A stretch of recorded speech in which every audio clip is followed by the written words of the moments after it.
So had a couple of questions yesterday that I went back and did some. Hey guys, let's go. Went back and did some research on regarding hypertension and hypertension management. So one of the questions I received from one of you all was about treatment of hypertension in athletes. What are our goals in treating athletes? And look this up. This is from the American College of Cardiology, which is based, and this article is based off of the European Association of Preventive Cardiology. And ultimately, they recommend evaluating the athlete with hypertension to include history, physical, basically everything that we would do for a non-athlete. And then hypertension should be assessed in the context of other cardiovascular risk factors. So similar to what we talked about. And then, so underneath this cookie warning here, it says supplements, energy drinks, anti-inflammatory drugs, thyroid hormone, anabolic steroids should be considered as possible causes of secondary hypertension. So if you have an elite athlete, what's the chances they're using performance-enhancing substances that could result in elevated blood pressures? And then this one, the use of antihypertensive pharmacotherapy among athletes should include consideration of substance prohibited in competitive sports. For example, diuretics are banned at all times in all sports because they can mask the use of performance-enhancing drugs, and beta-adrenergic agonists are prohibited in some sports, including like archery and shooting. ACE inhibitors and ARBs are the preferred choice of medication for treatment of athletes, hypertension among athletes, because they do not affect performance and are not banned medications. An athlete with hypertension and a low or moderate cardiovascular risk should be able to participate in all sports without restrictions. Blood pressure is well controlled. And then I think in this one we're going to talk about what the goal is. But basically, it just says treat like a normal person. Treat it like a non-athlete as far as what your goal is, which I know that begs the question, there's a lot of physiologic stuff that goes in there to include like what's the electrolyte derangements that happen with athletes, especially like your long distance runners who are sweating a lot. If you're giving them something that's going to lower their sodium to begin with, and they're not supposed to have a high sodium content diet, what's that going to do for them on their long distances and they're sweating so much? Which maybe that gives us room to kind of do some more research and exploration on this topic. So if anybody still has not, does not like their CI topic, this might be a good one to look at for blood pressure management in extreme athletes.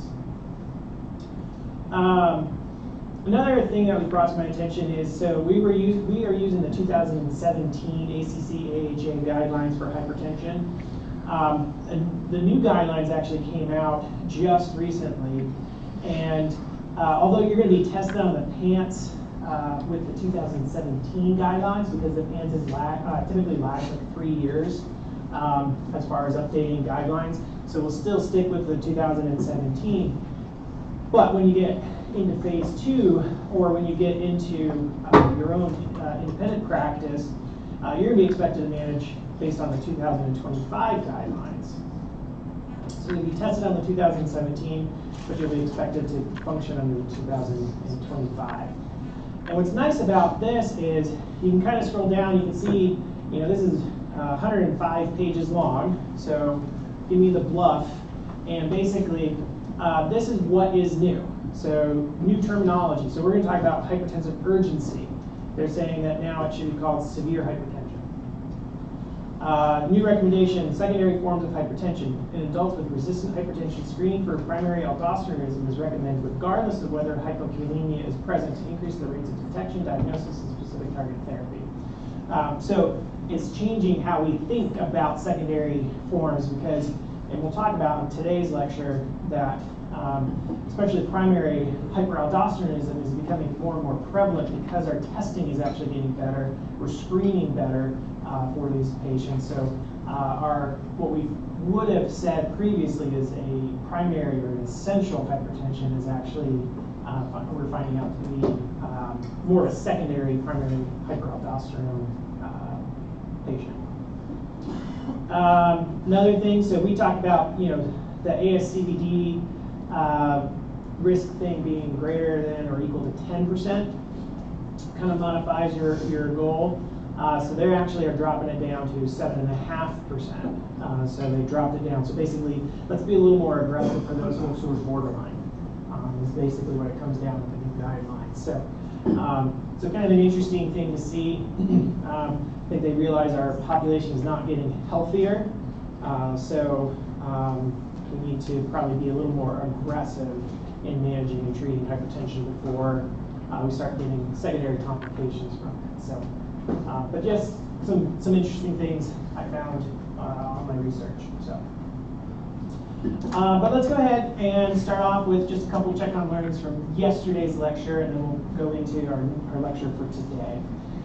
So the first one is, which of the following is not an identified risk factor for essential hypertension? Yeah. Okay. Kind of makes sense. We said the DASH diet is actually the best lifestyle, the non-pharmacologic therapy as far as lowering blood pressure. So that wouldn't be a risk factor for it. But the other things, it kind of makes sense. As you get older, yeah, you increase your risk of it. Inactivity, yeah, because that usually goes along with obesity and maybe some other unhealthy habits. Smoking definitely, and obesity goes along with it. So those are all risk factors. Now this is based off the ACC-AHA guidelines, but the question is what blood pressures are needed to diagnose somebody with stage 1 hypertension? C, correct. So stage 1 is the 130s over 80s. Stage 2 starts when you're in the 140s or 90s, so and or 90s. So, but remember, stage 1 is there. And then, as far as management goes, we may or may not treat stage 1 hypertension. It kind of depends on their ASCVD risk. And then our last one is, you have a 68-year-old male presents to his physician for a reevaluation of elevated readings on his home blood pressure monitor over the past 6 months. His past medical history is noted for type 2 diabetes with microvascular complications, including diabetic nephropathy. In clinic, his blood pressure is 165 over 80, a diagnosis of hypertension is confirmed, and a decision is made to initiate pharmacologic therapy. Which of the following would be a preferred choice of antihypertensive medication for this patient? B. B. And the reason is because of the kidneys. So we want to kind of protect the kidneys because of the diabetic nephropathy that this patient has. We want to start them on that. Atenolol, a beta blocker, typically we don't try to do that as a first-line agent. We'll use that as an adjunctive kind of thing, and there's some other conditions where we'll talk about where you would want to put a beta blocker on. And then hydrochlorothiazide, although very effective and works even to low GFR states, it doesn't have the renal protection that you would like to have with your patients who have diabetic nephropathy. So lisinopril is an ACE inhibitor, or an ARB, if they're ACE intolerant, is the preferred agent for somebody with diabetic nephropathy. Does that make sense? And then doxazocin, we don't really use as a primary agent. Usually we think of that more of like a thing for BPH. So, yeah.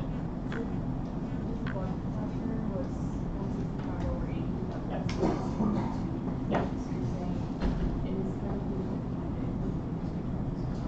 Correct. He's probably going to need 2 drugs. So he's probably going to be on an ACE inhibitor and something else.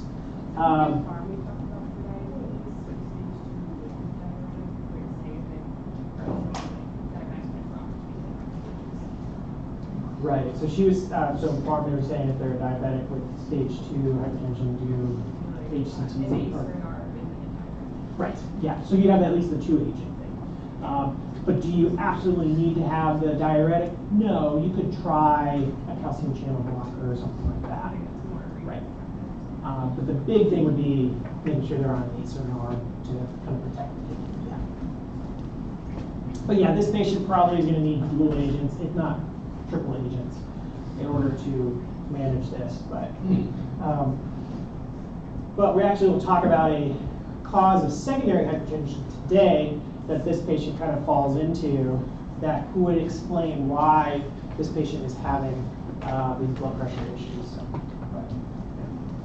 okay. All right. So I wanted to start off with a clinical case from when I was at Fort Belvoir. I was the admitting resident for the hospital, and I got a call from the ER provider who said, I got a 32-year-old healthy marathon runner female who's coming in for an acute kidney injury, and she's having some headaches. Her labs was found to have an elevated creatinine. We gave her IV fluids, and it got better, but it still was, creatinine was greater than 2, which should be less than 1, equal to 1. So I was contacted to come and admit the patient, just some kind of bureaucracy kind of thing. I could admit to the regular medical floor, but I couldn't admit to the ICU. So if a patient were to need ICU level care, they would have to call somebody else to admit that patient. But that's just some kind of bureaucratic stuff that you can figure out at your MTS when you get there. When a patient was, or when the provider was talking to me, they said, quote unquote, vital signs are stable. So I started my workup, reviewed her medical history, grabbed all the labs so I could do my admission, called the hospital to get her admitted.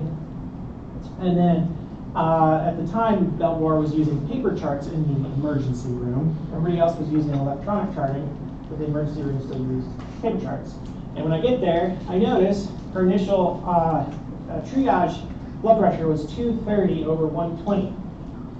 And they actually gave her a clonidine patch to try to lower it, which was not reported to me.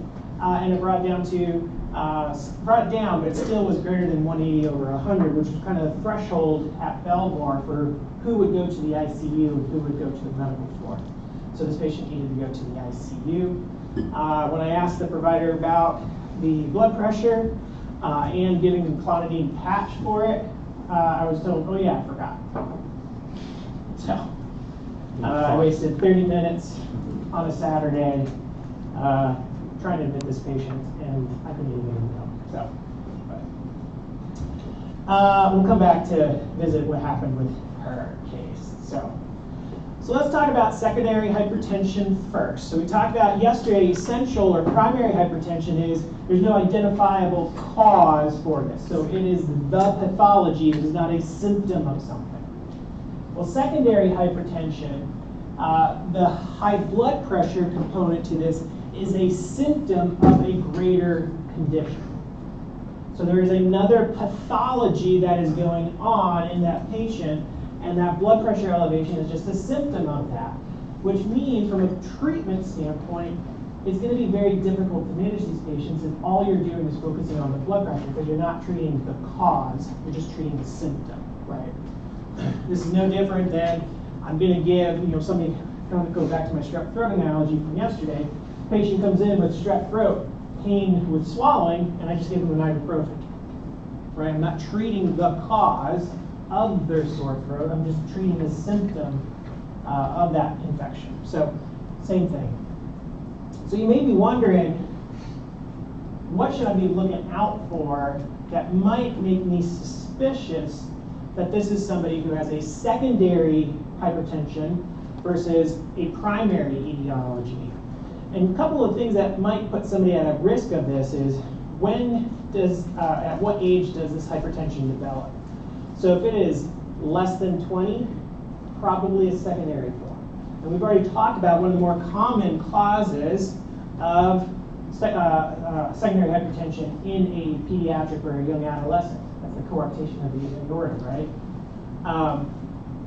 Unfortunately, because our childhood obesity rates are rising, we're starting to see actually more and more hypertension in pediatrics just related to obesity.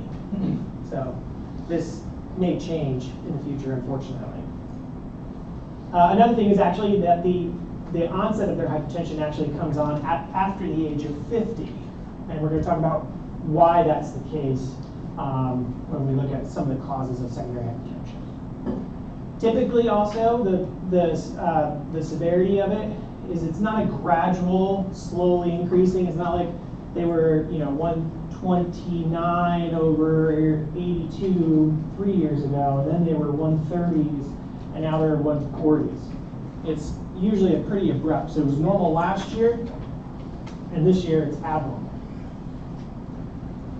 And then they may have signs and symptoms of whatever that disease process that's causing the elevated blood pressures. You may see those there. So you'll see, as we talk about it, what physical exam findings we might see and appreciate on our patients if there is a form of a secondary hypertension associated with that. So looking at the literature, it says that about 90% of hypertensive patients in the United States is due to essential or primary causes.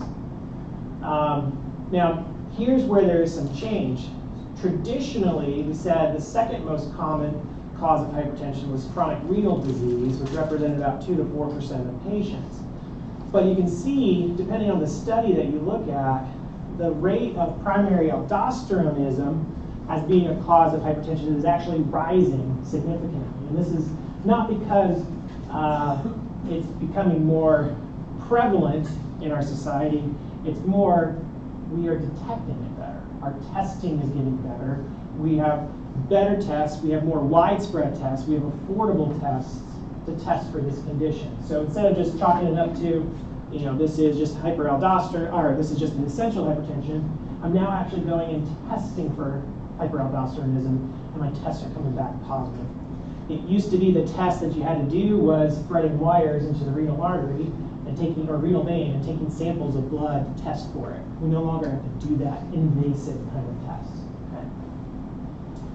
But that is becoming more and more common, and you can see actually in the guidelines that just came out earlier this year, that they actually are now recommending the screening for this condition because they're recognizing that there actually is, it's a lot more prevalent than we think it is.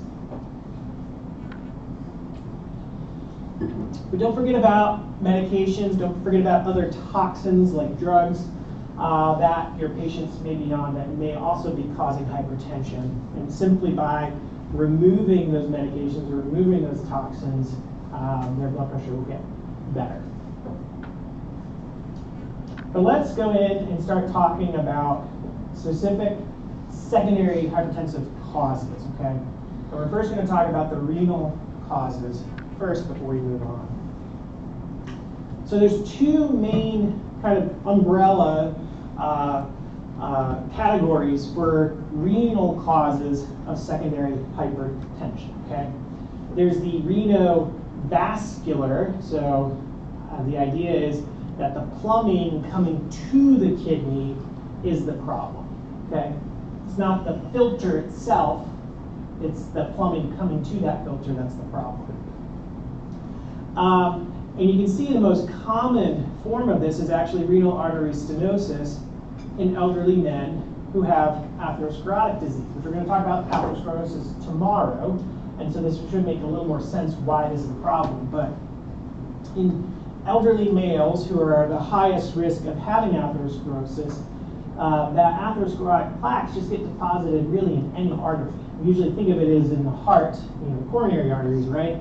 Or we think about it in the carotids, which is causing a stroke. But really, any artery is susceptible for plaque formation.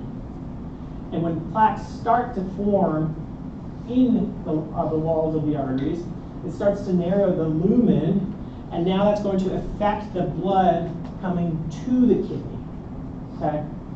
So if the blood is not coming to the kidney is going to perceive, oh my goodness, my blood pressure is too low, so I'm not getting that perfusion pressure that I need. I need to fix this situation, so I'm going to increase my blood pressure.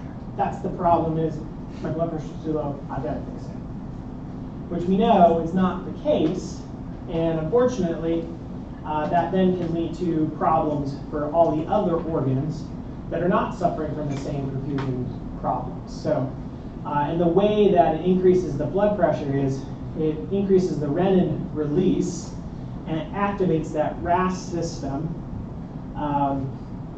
or it activates the RAS, and then that increases your volume, and it increases the vascular tone. So that's two different ways to raise your blood pressure. So, so that is the renovascular disorders from renal problems leading to blood pressure issues. Now compare that to renal parenchymal disorders, where now the filter is the problem. So parenchymal, so now the filter is the problem. The filter is not working right. The blood is getting to the filter, but the filter just can't keep up with what it needs to do. And what ends up happening is you have renal dysfunction, so you have chronic kidney disease. And when you look at like the causes of this, it should make sense. Okay, if you have poorly controlled diabetes, and now you have the diabetic nephropathy, you're damaging those nephrons. They're not going to work right. So you're going to see with these types of patients, you're going to see an abnormal urine study as well as an increased creatinine, because that pump function, or that filter function, is not working like it should. It's not getting rid of the toxins like it should. So those toxins are going to increase. But similar to the other form of kidney stuff, it raises your blood pressure by activating the RAS again. And the reason for that is the kidney detects that the GFR, the glomerular filtration rate, is too low, and the kidney falsely assumes that that's because your blood pressure is too low. It's not getting the perfusion that it needs to maintain a normal GFR.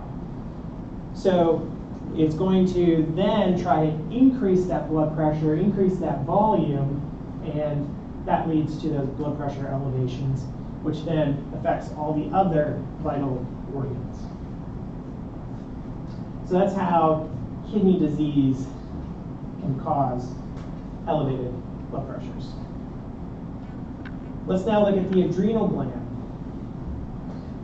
So I know you looked at this. We talked about this briefly when we were talking about ACEs and ARBs yesterday. But the renin-angiotensin-aldosterone system is a tightly regulated system that involves multiple organs in order to control your volume and control the tone of the blood vessels. And it's not just one organ that causes this problem. You've got to have all of these organs working together in order to increase the blood pressure. So you have angiotensinogen that's produced by the liver. It just kind of is produced, and it just circulates in the blood in the inactive form of angiotensinogen. When the kidney detects that the blood pressure is low, whether it be true or actually false, it will then secrete renin to raise the blood pressure, and it does that by cleaving the angiotensinogen into angiotensin 1. And now that angiotensin 1 is kind of circulating in the bloodstream. It doesn't really do anything. It's not an active thing itself until the angiotensin converting enzyme is secreted and released by the lungs and encounters that angiotensin 1 that's circulating in the bloodstream. And then that cleaves angiotensin 1 into angiotensin 2. And then we talked about how angiotensin 2 has that direct impact on the tone of the arteries. It causes that vasoconstriction, which increases blood pressure directly. But the other thing that angiotensin 2 will do is it will go to the adrenal gland, and it will cause the secretion of aldosterone, which then causes the kidneys to reabsorb inappropriately. Well, actually, in the case that renin is produced, it will appropriately cause the increase in reabsorbing sodium and water. That's a normal system and how it should work and how it should respond. However, in a situation where you have an inappropriate amount of aldosterone, so hyperaldosterone, that system is not responding to the feedback regulation like it should.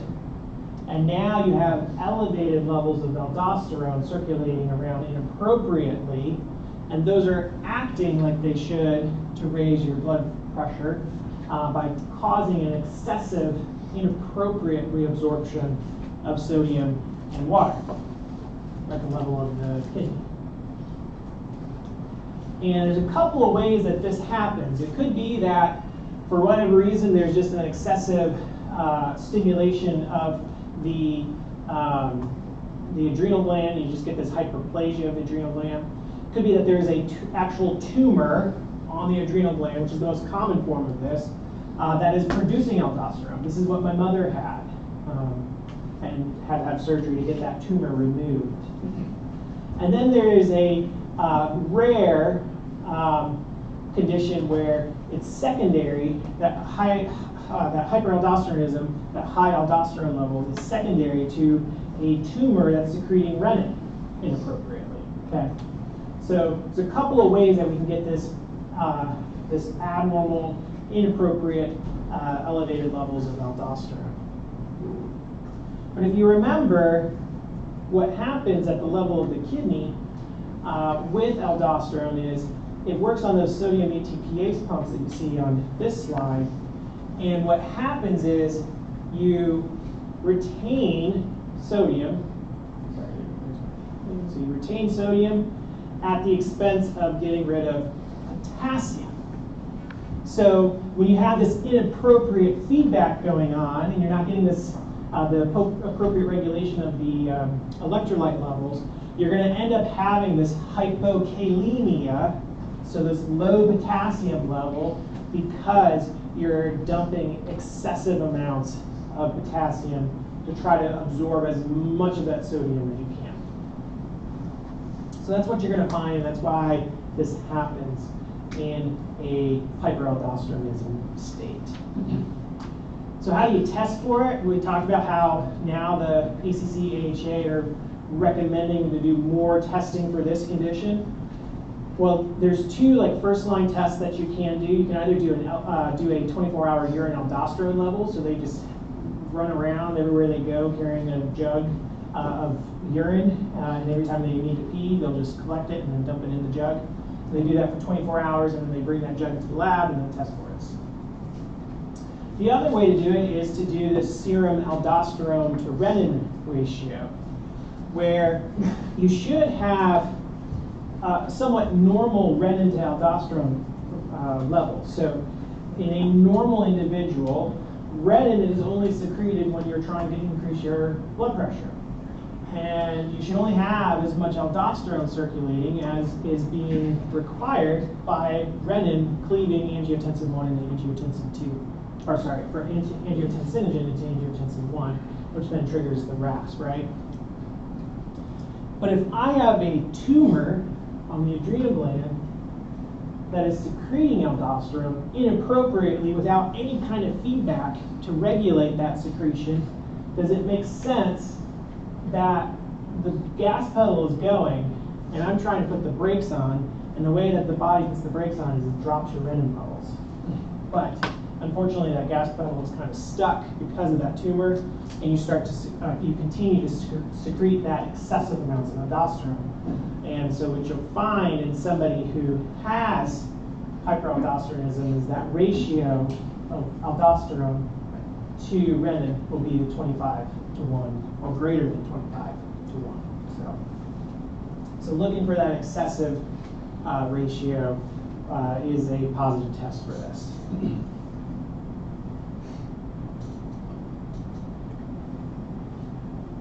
Now, compare this to Cushing's syndrome or Cushing's disease, which is also considered an adrenal cause of secondary hypertension.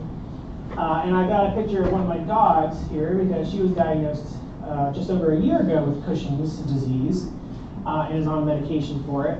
And it was diagnosed because her kidney function was declined, and then just happened to take a blood pressure and found that the blood pressure was elevated. So they did the testing and she was positive for Cushing's disease. So it was kind of interesting that even dogs can get this as well.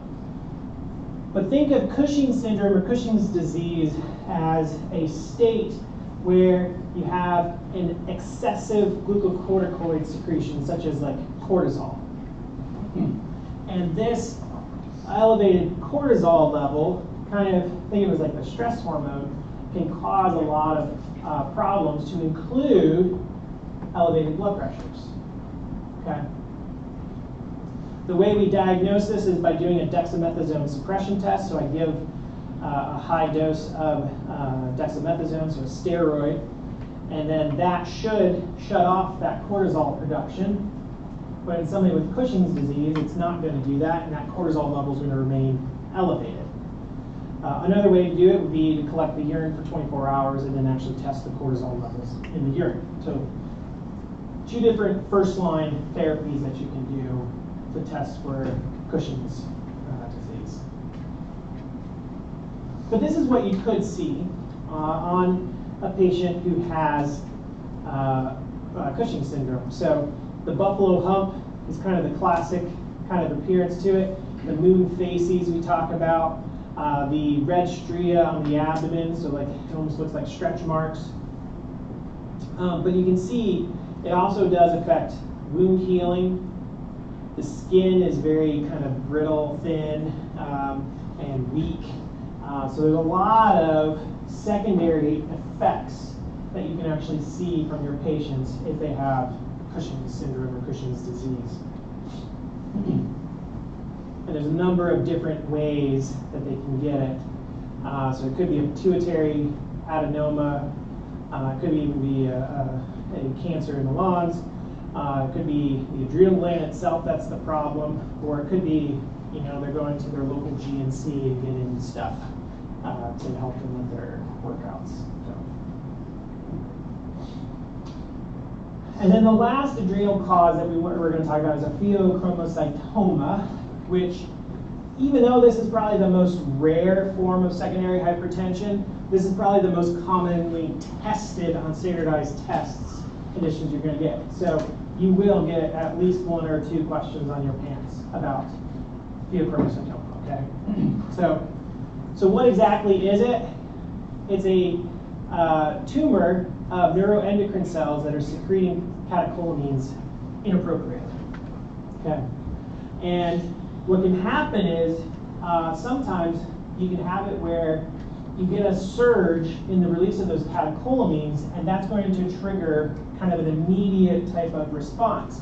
And the classic kind of triad that you get with this is this episodic headache when you get those surges, sweating, and tachycardia, because you're having that catecholamine surge, right?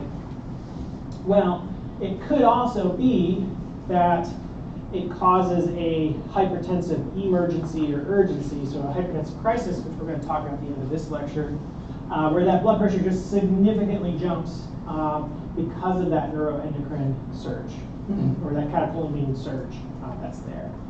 And the way that you diagnose this condition is by doing a 24-hour urine catecholamine metanephrin test. And you can see that this is a very sensitive and a very specific test for this condition. Now, we typically think that these neuroendocrine tumors are in the adrenal gland, but if you were to do a imaging study with CT or MRI of the adrenal glands and you didn't see the tumor there, you have to be careful because it could actually be anywhere in like the sympathetic nervous system chain here. So, so it could be you're going to have to do kind of a full body kind of imaging study to try to find that neuroendocrine tumor if it's not found in the adrenal gland. And then we'll move on from the adrenal glands and we'll talk about coarctation of the aorta, which we already talked about, how you have a narrowing of the aorta typically after the arch of the aorta, which then disrupts that flow of blood to the descending aorta. And they will typically then have hypertension in the upper extremities with low or normal pressures in the lower extremities. And we talked about some of the secondary things, but here is some things, some images that we didn't talk about in our last block. So this is a CT reconstruction of somebody who had coarctation of the aorta, and you can see right here, this is where that coarctation, so that narrowing is there. And then what you see is you see this very tortuous kind of pattern of all these intercostal arteries that now are seeing larger volumes of blood than they typically see because they're trying to find a bypass to get that blood to the lower extremity. And you can see that it finds a way here and dumps that blood into the descending aorta after or distal to that narrowing. So now you're getting blood flow going down into the lower body and lower extremities. Here's a gross anatomical evaluation of it. So you can see as they cut the aorta in half, you can see where that narrowing is. This is a catheterization angiography study there. So they thread the wire through and then they inject contrast dye, and you can see where that narrowing is right there. On this chest x-ray, you see the rib notching kind of here with the red arrows. You see the yellow arrow here, which is the aortic knob, but that should kind of come down, but you can see it kind of indents here, and that's that coarctation, so that narrowing right there.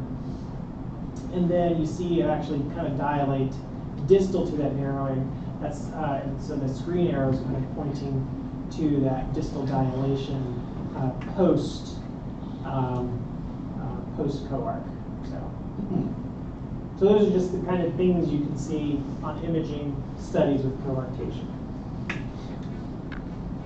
Now let's look at endocrine causes of secondary hypertension. So hyperthyroidism kind of makes sense why that would elevated blood pressures would be a symptom of it. And typically we do see the systolic blood pressures elevated with hyperthyroidism.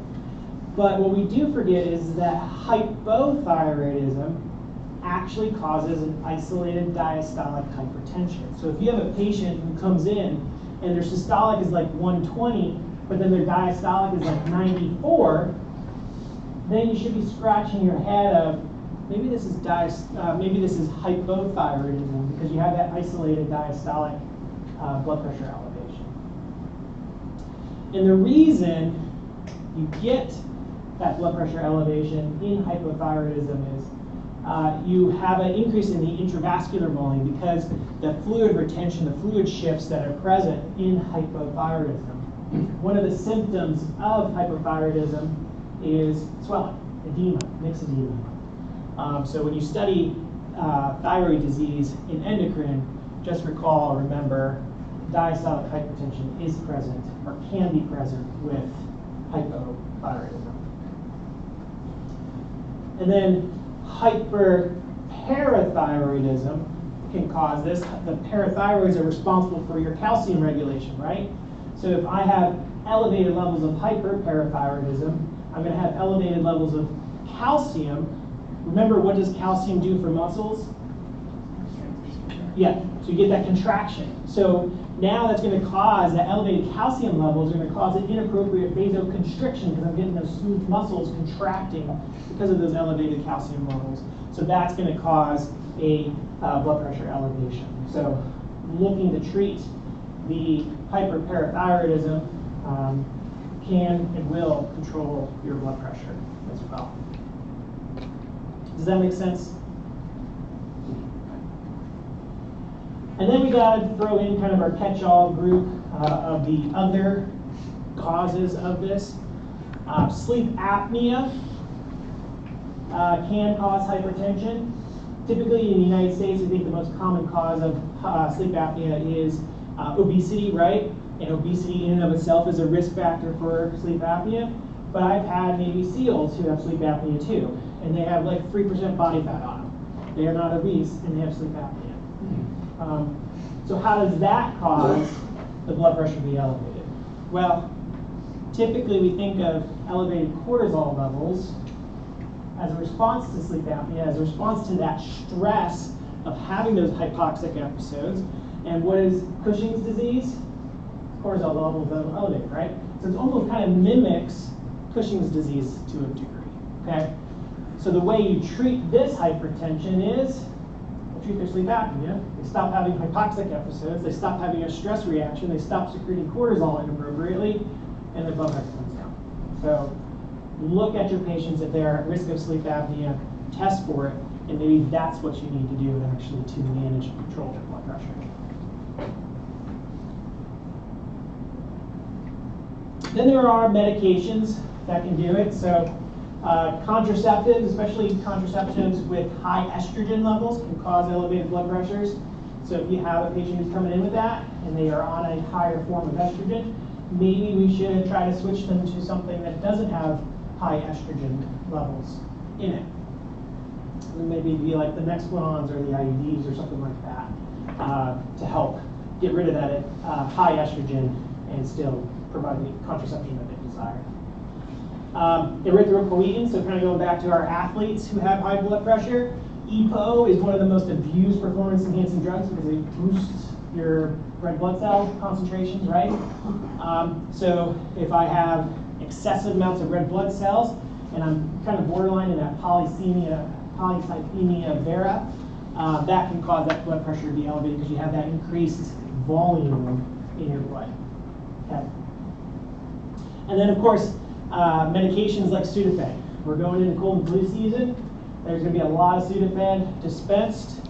Of course, the good stuff is behind the pharmacy counter, which you have to ask for and then check your ID for. Because unfortunately, it can be made into meth if it's done inappropriately. But Sudafed can raise your blood pressure, which for your patients who have blood pressure in the future, there is a over-the-counter medication called Coricidin HBP that you can actually tell them to go get that will not elevate their blood pressures, but somewhat manage their cold symptoms. Maybe not as good as Sudafed, but there are alternatives to Sudafed to control cold and flu-like symptoms in your hypertensive patients. And then we normally don't like to talk about alcohol, but alcohol, excessive amounts of alcohol can also cause elevation. So your alcoholics can have blood pressure just simply due to the amount of alcohol they consume. Alcohol, especially in excessive amounts, which is graded as anything more than 2 in a sitting, is cardiotoxic. So there's so many problems, so many cardiovascular health issues that will develop if you are drinking excessive amounts of alcohol.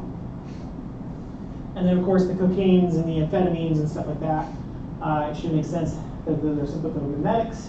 Those are going to cause an overdrive of the sympathetic nervous system. That's going to lead to your vasoconstriction and elevate your blood pressures. And then if you remember, our patients and our difficulty in ensuring compliance with our patients is there's really not that positive reinforcement of I take this pill and I get better. So the discussion that you have to have with your patients on why it's important for them to take their blood pressure medications as you tell them, even though they may not be having symptoms right now, is the long-term damage that can occur with poorly controlled hypertension. So there's two kind of limbs to this. So there's the overall the increased afterload, and now what that can lead to due to compensatory changes is it can lead to a systolic dysfunction. So now you're not emptying the heart like you should because it's having to fight against that elevated blood pressure, and that can lead to heart failure. As a byproduct of having to try to generate a higher force to circulate blood pressure, you can get left ventricular hypertrophy, so you get this kind of this stiffened, non-compliant left ventricle. That's going to lead to a diastolic dysfunction, which then can lead to heart failure. And then, because I have to work harder, I need more oxygen, so that oxygen demand is going to go up. But what happens if I already have a diseased coronary artery? Now I'm not perfusing the heart appropriately, and now I'm having a heart attack because of that elevation. So you can kind of see just from the increased afterload, the consequences of having that for a chronic period of time. Now on the other side, because of those blood pressure elevations, it's going to cause blood vessel damage. It could be microvascular, so just the tiny vessels, But it can even damage things like your aorta. So your largest artery in your body can get damaged, and we will have a whole lecture based on the types of things that can go wrong with the aorta and how blood pressure elevations can actually trigger those diseases. So you can see with the arterial damage, you can get strokes, you can get aortic aneurysms and dissections, you can get retinopathies, you can get all kinds of things wrong with inappropriately elevated chronic blood pressure problems. So that's our problem with that. Before we get into hypertensive crises, we're at 8:45. Let's go ahead and take 10 minutes, come back at 8:55, and then we'll finish up with hypertensive crises. Talking now about primary and secondary hypertension. And the causes kind of between them. But one thing now we need to talk about is, well, what happens when that blood pressure is exceedingly high? What do we need to do to treat this? And that's where the hypertensive crises come in. And these guidelines are again based on the 2017 ACC/AHA. The guidelines I showed you this morning actually have updated some of this stuff, including definitions. So it's kind of a good read for standards of care. But again, this is what I'm going to teach you is the 2017 guidelines, and that's what you're going to be tested on with your pants. So know this for testing, know what we talked about this morning for actual practice. So what exactly is a hypertensive crisis? So basically it kind of boils down to whenever the blood pressure is greater than or equal to 180/120. And then under that umbrella of hypertensive crisis, there's really two conditions. There's hypertensive urgency, which is you have that blood pressure elevation, but they don't have symptoms, and there's no clinically evident end organ damage. Okay? So there's no evidence that your vital organs are under stress or dying or whatever because of that blood pressure elevation.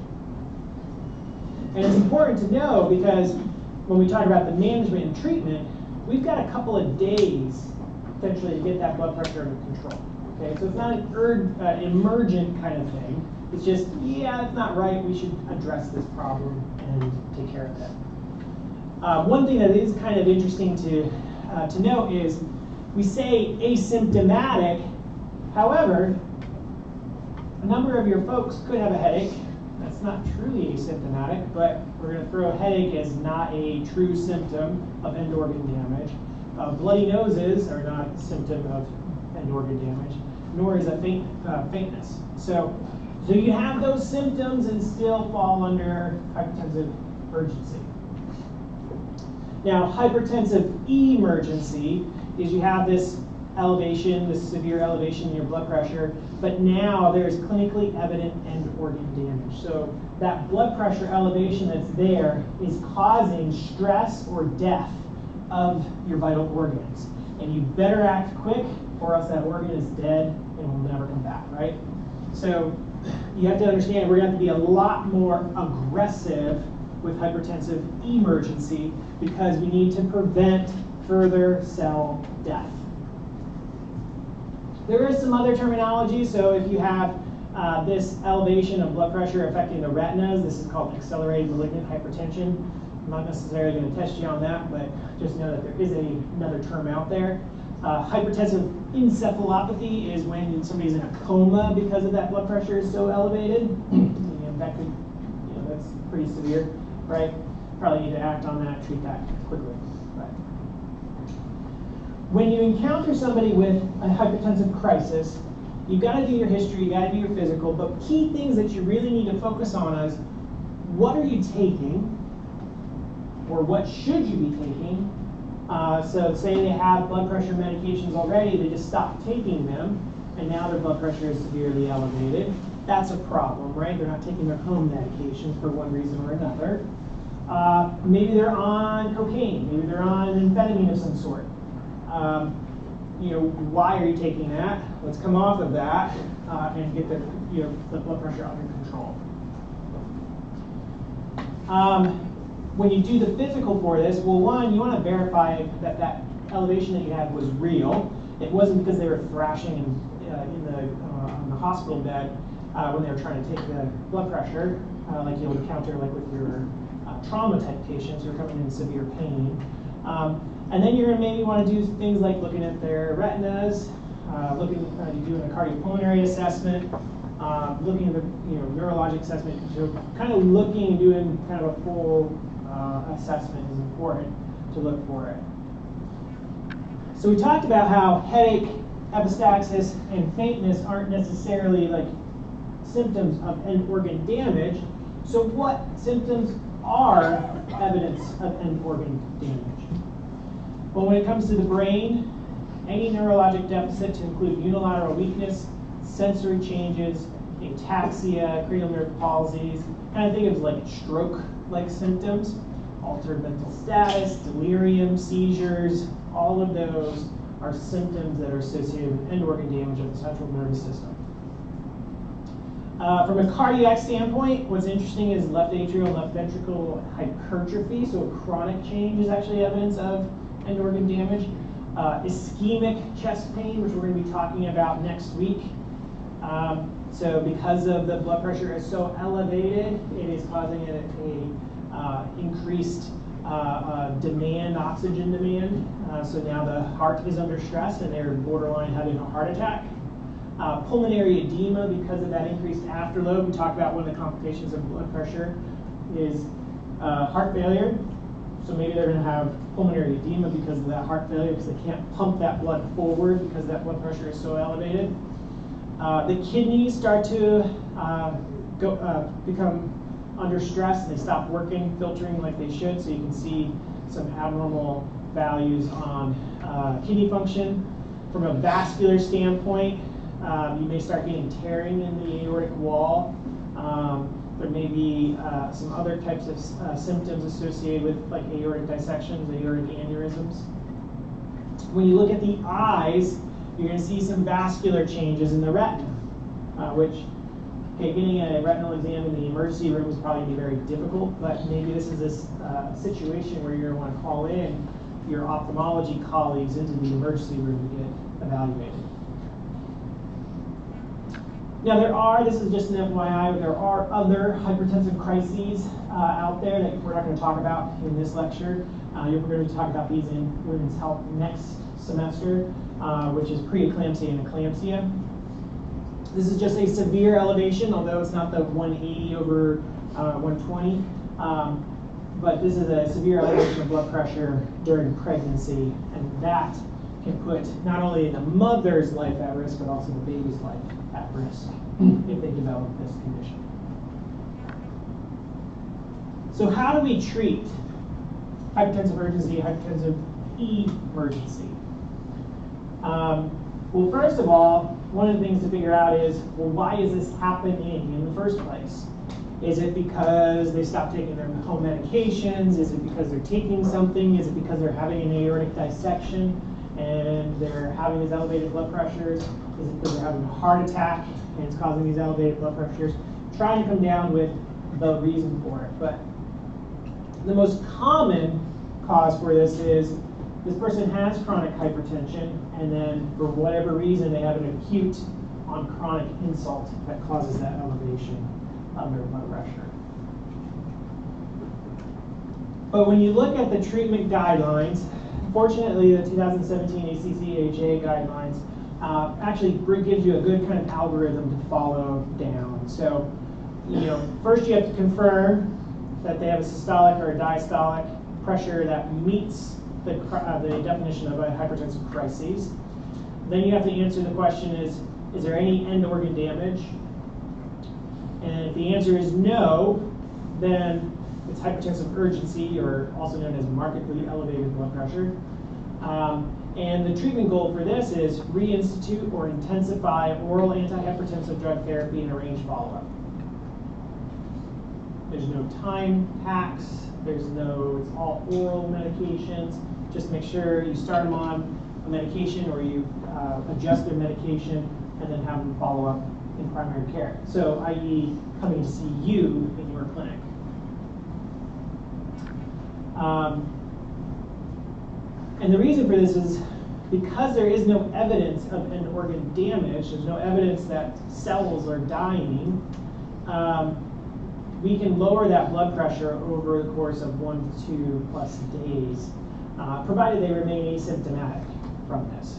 Because the concern would be they're hypertensive urgency right now, but 8, 12, 24 hours from now they're hypertensive emergency, because now they're actually having that end organ damage. When you do encounter somebody with hypertensive urgency, the biggest thing is medication compliance versus non-compliance. Because if they're taking their blood pressure medication that they have been prescribed as prescribed, and they still are having elevated blood pressures like this, then we're going to have to add something to it, right? But if they're not taking their blood pressure meds for one reason or another, then it's just a matter of restarting or reinstating the medication that they should be on, and then having them follow up with their primary care provider. Now going back to our algorithm, let's say that there is evidence of end organ damage. Now we are under the hypertensive emergency limb of this algorithm. And the first thing it says is admit to the ICU. And then we'll kind of follow this down, but you're going to want to admit to the ICU for a couple of reasons. One, they tend to need invasive monitoring, so they're going to need an arterial line that will monitor second by second what their blood pressure is doing. Taking a blood pressure every 15 minutes is not adequate to closely monitor these types of patients. Okay? And the reason for this is we use IV antihypertensives to treat it. So IV antihypertensives dosages are titratable, right? I can go up if I'm not getting the response I need. If I'm getting an excessive response, I'm going to titrate down. So I really need that kind of second-to-second monitoring to be able to titrate the dosage of the IV medication appropriately, okay? So you can't have an arterial line and you can't do IV antihypertensives on a regular hospital medical floor. You need that. And the reason for that is you will, typically the nurse to patient ratio on a regular medical floor is like 8 to 1. So imagine a nurse having to manage eight of these patients. That's going to be very, very difficult. From an ICU standpoint, in the civilian sector, I think it's like a 2 to 1 ratio. In the MTF, it probably ends up being more along the lines of 1 to 1. But you can see, because I'm having more critical patients, I'm requiring the nurse to be more involved in the second-to-second, minute-to-minute kind of treatment for my patient. I need them to not have so many other patients that they're having to manage and take care of, to be able to focus on my patient. So, admit these patients to the ICU. And then you're going to lower their blood pressure, and we're going to talk about this kind of this stepwise fashion and how to do it, because I want to lower the blood pressure enough to stop that end organ damage. I want to get rid of that stress that is causing cell death or cell damage in my vital organs. So I need to lower that blood pressure a lot more aggressively than I did with the hypertensive urgency kind of patients. And I've got a number of agents that I can give.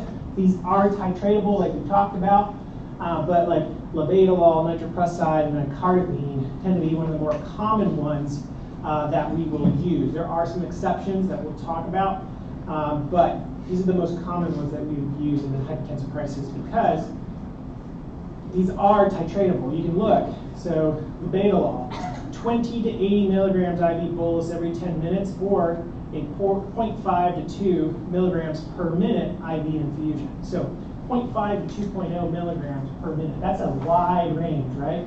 That is the normal dosing schedule of that medication. So do I need 0.5? Do I need 0.75? Do I need the 2? So I can titrate to get the response that I need for that patient. Don't memorize these dosages. This is just an illustration of it's titratable, okay? So when we do encounter that patient with hypertensive emergency, So that end organ damage with that profound severe elevation of blood pressure. We need to, the algorithm says, is there a compelling condition that is going on? So, do they have preeclampsia or eclampsia? So are they pregnant and they have this hypertensive problem? Or is this a pheochromocytoma? So we talked about that as far as the secondary causes of that catecholamine surge and stuff like that. Is this a pheochromocytoma? Or is this an aortic dissection? Because if it is one of these three overarching conditions, my treatment is going to be very different than those who don't have these conditions, okay? So you can see kind of my goal, and you can see in the algorithm here, the answer is yes. Reduce the systolic blood pressure to less than 140 during the first hour. And then, in aortic dissection, you want to even be more aggressive. So if you're having a tearing of the aorta, I want to be more aggressive, and I want to get that systolic blood pressure less than 120 within the first hour of seeing that patient. Okay, so you can see that's our treatment goals if there is a compelling condition going on. If I don't have that compelling condition, one of these, then it's a stepwise fashion where I just want to reduce the blood pressure by no more than 25% in the first hour. So basically, I'm just reducing that blood pressure enough to take that stress off of those vital organs so you stop that end organ damage and death.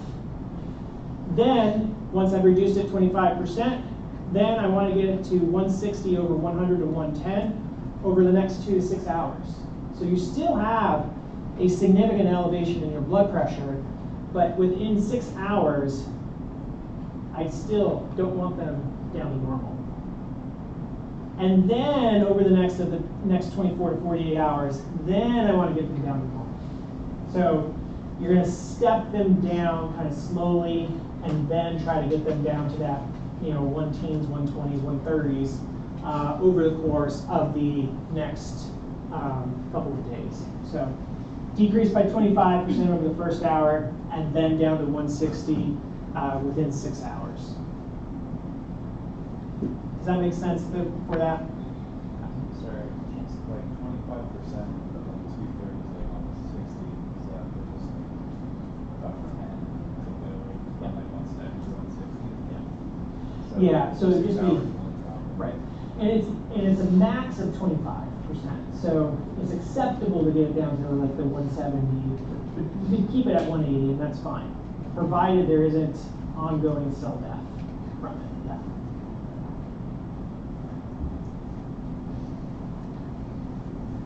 Okay, so just those specific conditions. So from an aortic dissection, we said we want to be extra aggressive in lowering that blood pressure in that first hour, where we wanted to get less than 120 within that first hour. The medications that I use actually are not going to be what we necessarily talked about with those titratable blood pressure medications, right? So aortic dissection is extremely painful. So maybe that profound elevation that I'm seeing is because of pain. So how do I treat pain? We have morphine, right? So it could be morphine is all that I need to bring their blood pressure down to that less than 120. Okay? But if it doesn't, and I still need to get their blood pressure down, then I can give them IV drips of labetalol or esmolol. So looking at your beta blockers for that. If this patient is coming in with hypertensive crisis and is due to cocaine or amphetamine, then you don't want to necessarily give them a beta blocker because of that unopposed alpha that might be there, right? So what you typically will do with these patients is give them a benzodiazepine, so lorazepam or diazepam, kind of calm things down first and stop that effect of that sympathomimetic effect on it that's driving that blood pressure elevation. So give them a benzo if it's a cocaine or amphetamine etiology. If they're having a heart attack, what do we give as part of our normal protocol for heart attack? nitro, right? Nitro is a vasodilator, so that's going to lower the blood pressure as well as increase that supply of blood and oxygen in the coronary arteries that kind of stop that. But when you look at it, remember, acute myocardial infarction was not on our list of compelling conditions, right? So I am just trying to get that 20-25% reduction in blood pressure within that first hour to try to stop that cell death, cardiac cell death, and then I will get them down to 160 over that 6 hours and then move on. So don't hit them with a nitro drip in an effort to get their blood pressure down to like 120s, 130s. You don't have to be that aggressive in a heart attack. Questions about that material before we finish up our case and finish up the lecture? So the patient was admitted to the ICU with a hypertensive crisis. She was started on IV antihypertensives. They did kind of that stepwise approach to lower her blood pressure, and they got it down to the 160. But unfortunately, her kidney function continued to be low, and actually it got worse again. And unfortunately, we lost track of her when she got transferred up to Walter Reed in order to get dialysis done because she became dialysis dependent with this. So, so a 30-something healthy marathon runner comes in with hypertensive crisis, leading to kidney disease requiring hemodialysis, unfortunately. So just kind of seeing how it's important for you to act immediately when you do encounter somebody with hypertensive crisis. So, questions? Question.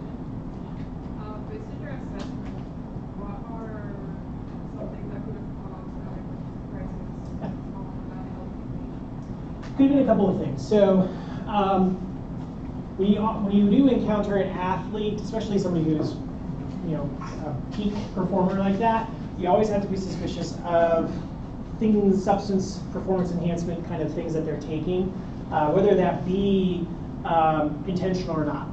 Because even GNC, with their supplements, hide a lot of things in their proprietary ingredients and stuff like that. So who knows what it is.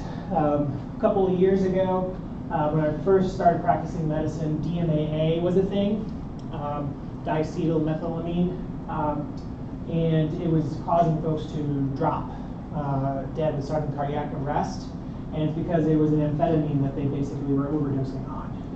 So DMAA was banned from the military, but then I think subsequently the civilian side also banned it. But then, of course, the drug company just took it and modified the molecule a little bit, and then it showed back up on the market again. So that's what you kind of need to think of. So that was kind of our top thing.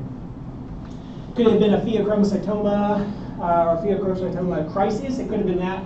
I didn't see us doing any testing for pheos, but that could have also been like she had that surge and that triggered that severe blood pressure elevation. So yeah, those are kind of my suspicions for what happened. All right. I will see you all, I think, at 1 tomorrow. So we'll talk about lipids and atherosclerosis tomorrow. So see y'all then. Good luck on, what is it tomorrow? Ortho. Ortho. Yeah. Good luck on ortho.